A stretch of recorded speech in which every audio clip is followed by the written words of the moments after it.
Hello everyone. आज आपण बघणार आहोत मुलांक 7 यांच्यासाठी टाइमलेस रीडिंग.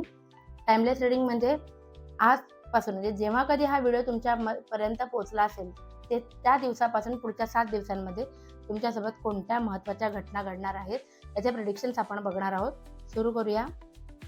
एक तर तुम्हाला स्वतःसाठी वेळ काढायची प्रचंड इच्छा होईल या आठवड्यामध्ये, कारण तुमच्या रिस्पॉन्सिबिलिटीज खूप जास्त आजपर्यंत तुम्ही कंप्लीट करत आलात आणि खूप मनापासून तुम्ही तुमच्या रिस्पॉन्सिबिलिटीज केल्यात, पण आता थोडंसं वाटेल तुम्हाला की स्वतःसाठी वेळ द्यावा. स्वकष्टाने तुम्ही ह्या स्थानापर्यंत पोहोचलेला आहात याचा तुम्हाला प्राऊड राहील. या 7 दिवसांमध्ये तुम्हाला जाणवेल की तुम्ही जे काम करत होतात आजपर्यंत त्याचं फळ तुम्हाला कुठल्या ना कुठल्या स्वरूपात मिळतंय. The fool. नवीन गोष्ट सुरू करायचा विचार काही दिवसांपासून असेल तर या आठवड्यामध्ये थोडासा लेट होईल. थोडं पोस्टपोन होण्याची शक्यता आहे नवीन गोष्टी.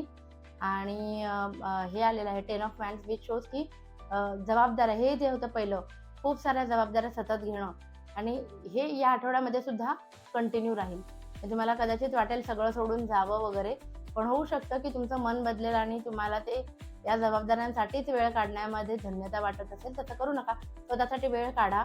खूप जास्त गरजेचं असतं, कारण हे कार्ड दाखवतं की एक्झर्शन आहे खूप जास्त. फिजिकली, इमोशनली सगळ्या जबाबदाऱ्या स्वतःच्या खांद्यावर ठेवल्यामुळे एक प्रकारचं एक्झर्शन आलेलं आहे तुम्हाला. सो थोडं काम आहे ना वाटा आणि स्वतःसाठी वेळ काढा, असं हे कार्ड सांगतं.